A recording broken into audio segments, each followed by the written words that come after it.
Good morning, friends. This is the new math of modern warfare, and it doesn't make sense anymore. Imagine spending $2 million to destroy a drone that costs just $20,000. It sounds like a win, right? The threat is gone, the target is safe. But look closer. This is actually a slow, silent loss. Every single day over Ukraine and the Red Sea, this exact exchange is happening.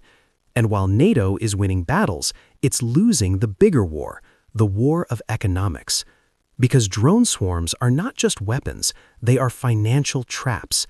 They are designed to drain budgets, to bleed powerful militaries slowly. And the harsh truth is, this strategy simply cannot last. But while global powers are throwing billions into this problem, one country quietly chose a completely different path. A nation that has spent decades preparing to defend itself against stronger enemies with less money, smarter tactics, and pure efficiency.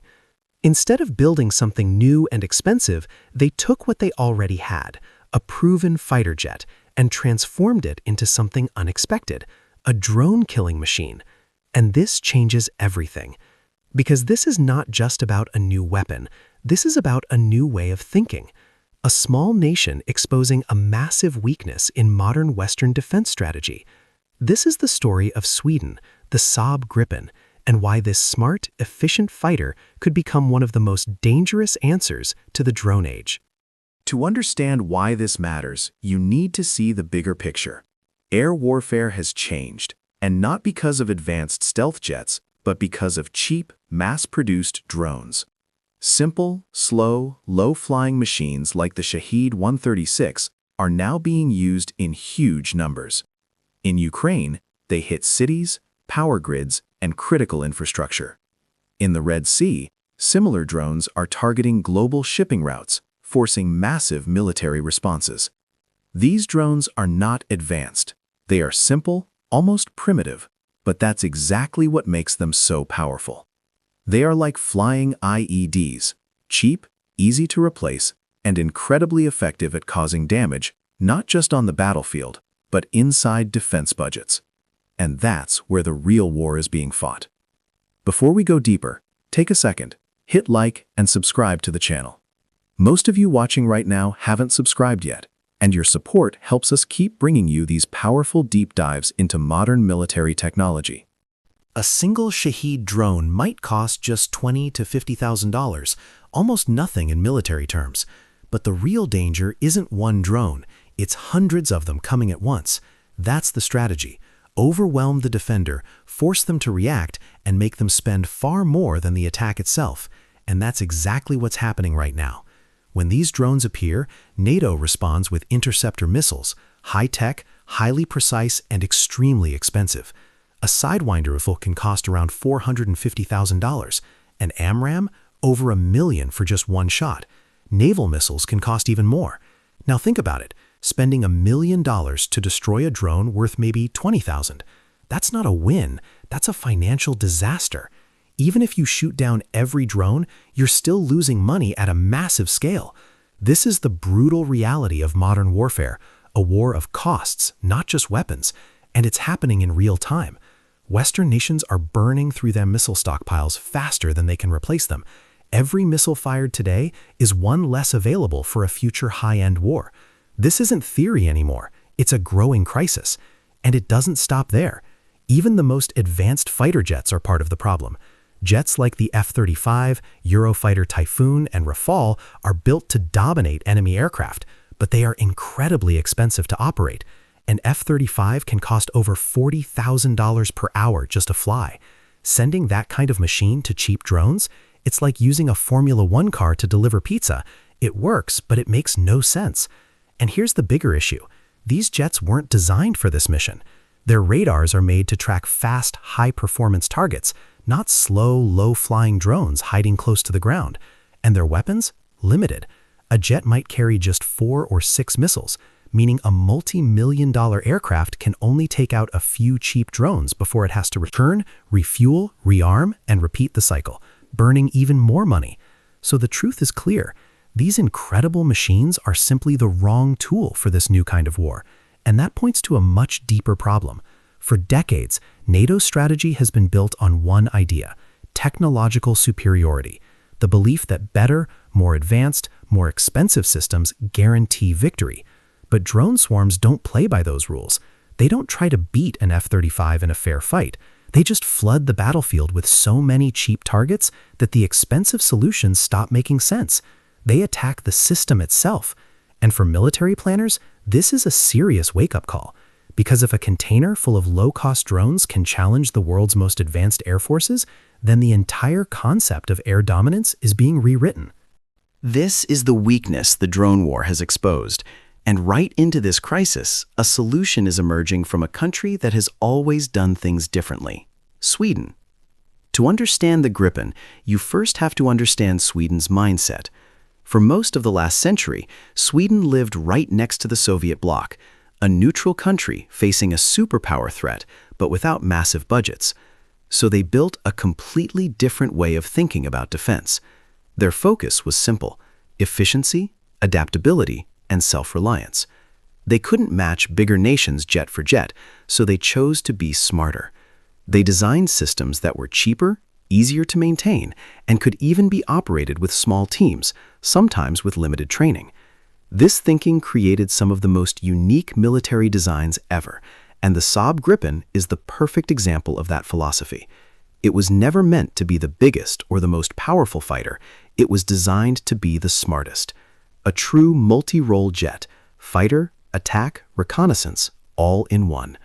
A machine built to do more with less. And here's the key point: long before drone swarms became a global threat, the Gripen was already built in a way that makes it perfect to fight them. This isn't an upgrade. It's built into its DNA. First, the cost. The Gripen is incredibly cheap to operate compared to other modern fighters. While an F-35 can cost over $40,000 per hour to fly, the Gripen can operate at a fraction of that cost.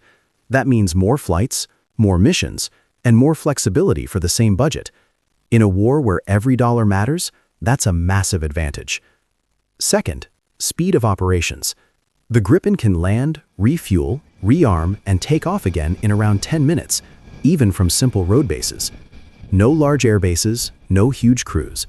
Just a small team, quick turnaround, and back into the fight. In a drone war where threats keep coming in waves, this ability to stay in the air again and again is a game changer. And then comes its real strength: its brain. The latest Gripen variants are equipped with advanced radar and electronic warfare systems that can detect small, low-flying targets and even jam enemy systems. During NATO missions over Europe, Swedish crews proved they could adapt quickly, tracking and engaging targets similar to shahed drones, even in difficult conditions. In simple words, the Gripen can find these small, hard-to-see threats where others struggle. And that's only half the solution. Because spotting drones is one thing, but destroying them without draining billions is the real challenge. And this is exactly where Sweden and Saab are quietly changing the game. It all starts with something simple: the gun.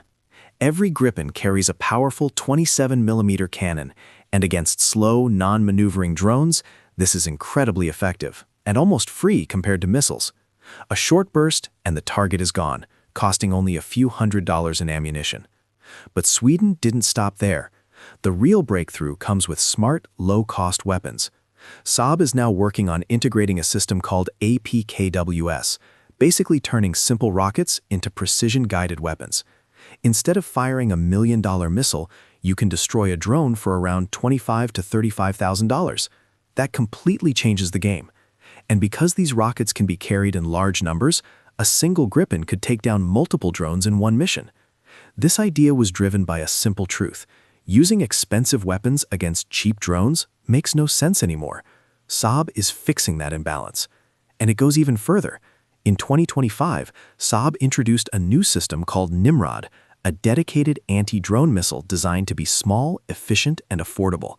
It's built specifically to deal with drone swarms, showing that Sweden isn't just adapting, they're redesigning the fight from the ground up. Now imagine this: a Gripen taking off from a highway, loaded not just with missiles, but with a mix of cannon rounds and dozens of guided rockets. This is no longer just a fighter jet. It's a drone hunting machine. It fights on the same level as the threat, fast, flexible, and cost-effective. And this is where everything changes. Because this isn't just a new weapon, it's a new doctrine, a completely different way of thinking about air warfare. Instead of relying only on expensive, high-tech dominance, this approach focuses on smart, scalable, and affordable responses. Picture a swarm of 20 drones. Under the old system, a pilot might destroy a few using costly missiles and then return to base, spending millions in the process. But with the Gripen approach, the pilot has options. Use low-cost guided rockets to take out multiple drones from distance, then switch to the cannon as they get closer. One aircraft, many targets, and a fraction of the cost. And that's the real power here. It brings economic balance back to the battlefield. It shows that the future of air power may not belong to the most expensive jet, but to the one that can fight longer, cheaper, and smarter. When Sweden joined NATO in 2024, it didn't just bring another air force, it brought a new idea, a smarter way to fight. And now, that idea is forcing everyone to rethink everything. Because if one of NATO's newest members has already found a better way to handle the biggest threat in modern warfare, then what does that say about the rest of the system? This raises some tough questions. Has NATO spent too much on a few super expensive silver bullet weapons and not enough on simple, high-volume systems that can fight day after day? Because now, the Gripen is no longer just an outsider. It's becoming part of NATO's future, and its way of fighting is directly challenging everything the alliance believed for decades. This debate about air power isn't theoretical anymore. It's happening right now, and nowhere is it more real than in Ukraine. By late 2025, Ukraine and Sweden were already discussing a deal for up to 150 Gripen fighters, with hopes of deliveries starting as early as 2026. For Ukraine, this isn't just strategy, it's survival. Every day they face the same problem, cheap drones forcing them to spend expensive missiles. But imagine Gripens in that fight, jets that can operate from highways, launch quickly, and use low-cost weapons like guided rockets and cannons to destroy drones efficiently. That would be a game changer. Not only would it strengthen Ukraine's defenses, but it would also save high-end missiles for bigger threats like enemy fighters and bombers. And that's a serious concern for any opponent, because a system like this doesn't just defend, it shifts the balance. But this story doesn't end here. What Sweden is doing is pointing toward the future of air combat. Saab is already working on new ideas, like unmanned loyal wingman drones that can fly alongside Gripen jets, creating smart, coordinated teams in the sky. In the future, a pilot might not just fly one jet, but command an entire swarm. That's where this is heading, and the world is starting to notice. The lessons from Ukraine and the Red Sea are clear. Being the most expensive doesn't mean being the most effective anymore. Air forces everywhere are facing the same reality, and the Gripen, once seen as a small alternative, is now becoming a serious answer to one of the biggest problems in modern warfare. It proves that smart thinking can beat raw power. For decades, air power was about bigger, faster, and more expensive machines. But that idea was broken by something simple: a cheap drone versus $1 million missile. That equation changed everything. And in the middle of that crisis, a solution came not from a superpower, but from a small nation that always believed in doing more with less. Sweden didn't just build a better fighter, it built a smarter system. A system designed to fight longer, cheaper, and more effectively. The Gripen is no longer just a multi-role jet, it's a symbol of a new way of war. And now that Sweden is part of NATO, this idea is inside the alliance itself. The Gripen doesn't just expose a weakness, it shows the way forward. Because the future of air combat won't belong to the side that spends the most, it will belong to the side that thinks the smartest. And right now, Sweden has a clear head start. The real question is, how fast can NATO adapt? If you found this deep dive valuable, hit the like button and subscribe to the channel for more powerful insights into modern warfare. The next few years are going to be critical, and we'll be here to cover every major development. Thanks for watching, and I'll see you in the next one.